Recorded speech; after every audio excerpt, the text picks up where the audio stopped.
ची घडामोड घडलेली आहे देशाच्या पातळीवर, कारण देशाचा आध्यात्मिक ठेवा आणि महाराष्ट्राचा गौरवशाली इतिहासाचा साक्षीदार असलेल्या मणिकर्णिका घाटावर बुलडोझर फिरवण्यात आलाय। होय, तुम्ही बरोबर ऐकताय।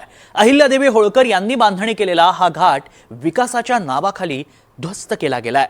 त्यामुळे वाराणसीपासून महाराष्ट्रापर्यंत संतापाची लाट उसळली आहे। हिंदी संस्कृतीच्या रक्षणाचा दावा करणाऱ्या योगी सरकारला मणिकर्णिका घाटावर बुलडोझर का फिरवावा लागलाय, पाहूया।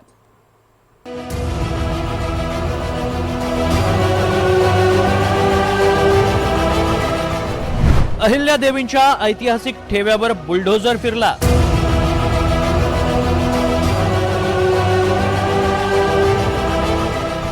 होळकरांनी उद्धार केलेला मणिकर्णिका घाट तोडला।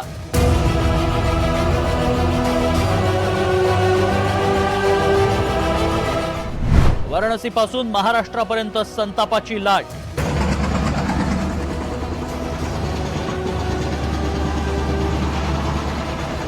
वाराणसीच्या गंगा किनाऱ्यावर वसलेला हा मणिकर्णिका घाट, शेकडो वर्षांपासून उभा असलेला हा घाट आज योगी सरकारच्या बुलडोझर कारवाईत उद्ध्वस्त झालाय। 1771 साली अहिल्याबाई होळकरांनी या घाटाची बांधणी केली होती, मात्र विकासाच्या नावाखाली आज हा ऐतिहासिक आणि आध्यात्मिक वारसा तोडण्यात आलाय। मणिकर्णिका घाटावर बुलडोझर फिरवल्यानंतर नागरिकांनी तीव्र नाराजी व्यक्त केली आहे। कोणतीही पूर्वकल्पना न देता, मूर्तींच्या संवर्धनाची कोणतीही काळजी न घेता ही कारवाई का केली, असा संतप्त सवाल नागरिक योगी सरकारला करतायत। वीडियो हम लोग देखा, यहाँ बिना न्यूज पे चल रहा था। देखा उसमें क्या नजर आया? उसमें शिवलिंग के पहले स्थापित अब नहीं है, सब साफ चिकन कर दिया गया है। न शासन प्रशासन की हम लोग चाहते जिस तरह घाट थी वो घाट उनकी बरकरार हो जाए, सही रहेगा। मेरा घाट था मेरे छन्नन महाराज 80 से बनना तक। आज मेरा घाट आने के पहले उसको तोड़ा गया, हमको कोई सूचना नहीं मिला। अभी मेरी माँ जिंदा है, मेरा मामा नहीं था, इसलिए हम लोग उसको चलाते थे। मेरा घाट तोड़ा गया और पूरा शिवलिंग अहिल्याबाई का पूरा मंदिर आपने देखा?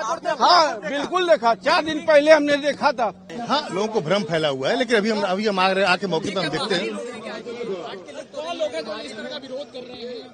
देखिए, निश्चित तौर पे कुछ न कुछ तो लोग होंगे, बाहरी तत्व होंगे। अभी मैं उनको दिखवा रहा हूँ, हमारे साथ एसीपी साहब भी हैं, हम लोग देखते हैं अगर वो बाहरी लोग। घाट के लोग कहाँ विरोध कर रहे हैं, उनके सामने तो सारी कार्रवाई हुई है।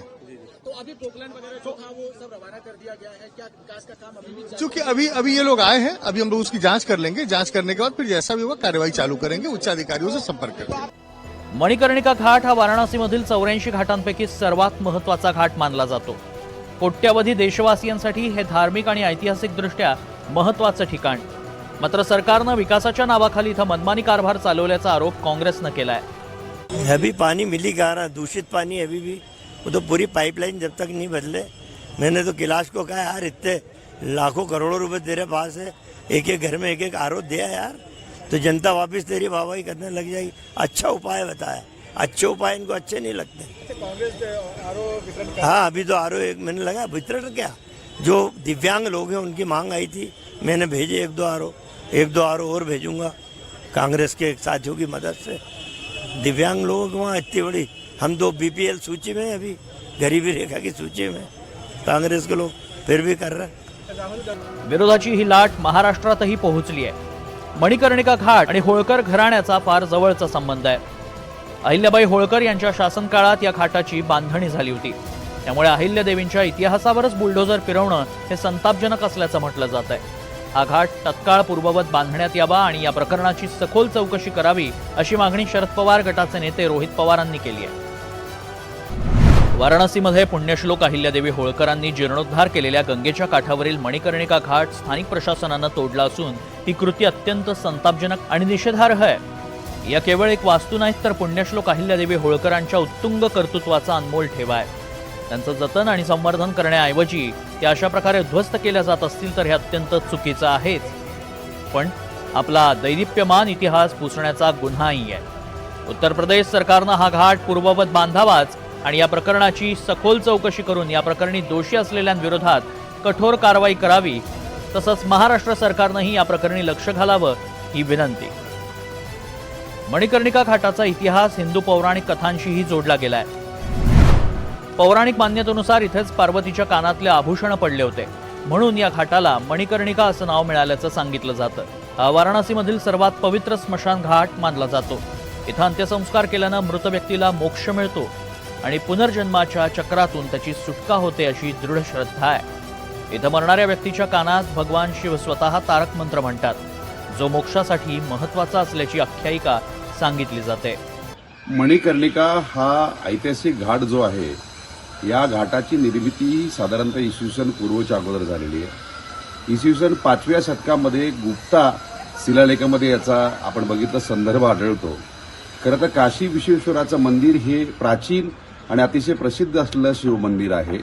आपण बघितलं हे शिवमंदिर जे आहे हे ऐतिहासिक आहे, भारतामध्ये फार पवित्र मानलं जातं. आणि या शिवमंदिराच्या परिसरामध्ये गंगा नावाची पवित्र नदी जी आहे की ज्याला आपण अनन्यसाधारण असं महत्त्व हिंदू धर्मामध्ये आहे, या गंगा नदीच्या काठावरती या मणिकर्णिका या घाटाची निर्मिती झाली. तर आपण बघितलं की आख्यायिका अशी आहे की शंकराची कर्णफुलं जी आहे ज्या ठिकाणी पडली तिथं आपण बघितलं की मणिकर्णिका असं नाव पडलं आणि त्या नावाने हा घाट सुरू झाला. मणी म्हणजे मणी आणि कर्णिका म्हणजे कानात घातलेली मणी जी आहे की ज्या ठिकाणी पडली त्या ठिकाणी हा घाट निर्माण झाला. या घाटावर वर्षानुवर्ष चिता जळत असतात, जे जीवन मृत्यूच्या चक्राचं प्रतीक मानलं जातं. मणिकर्णिका घाट केवळ एक स्मशानभूमी नसून तो वाराणसीच्या आध्यात्मिक जडणघडणीचा आणि जीवन मृत्यूच्या हिंदू तत्वज्ञानाचा एक अविभाज्य भाग आहे. पण मग अशा पौराणिक आणि ऐतिहासिक ठेवाव्यावर उत्तर प्रदेश सरकारनं बुलडोझर का फिरवलाय?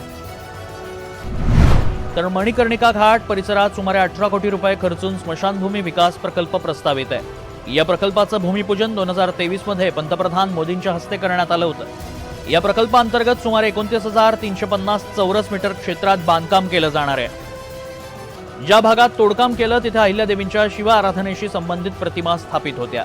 या तोडकामात अहिल्यादेवींशी संबंधित अनेक ऐतिहासिक मूर्ती आणि धार्मिक प्रतीकं उद्ध्वस्त झाली आहेत. काही मूर्ती तुटून ढिगाऱ्याखाली दबल्या आहेत. काठावर बांधण्यात आलेलं शिवलिंग देखील उद्ध्वस्त झालंय. होळकर ट्रस्ट आणि इंदूरच्या होळकर राजघराण्यानं पंतप्रधान मोदी आणि उत्तर प्रदेश मुख्यमंत्री योगी आदित्यनाथ यांच्याकडे या प्रकरणाच्या चौकशीची मागणी केली आहे. तसेच ट्रस्टसोबत समन्वय साधून मूर्तींची पुन्हा स्थापना करण्याची मागणीही करण्यात आली आहे. केंद्र आणि राज्य सरकार या मागण्यांकडे लक्ष देणार का हे पाहणं महत्त्वाचं ठरेल. Bureau report, NDTV Marathi.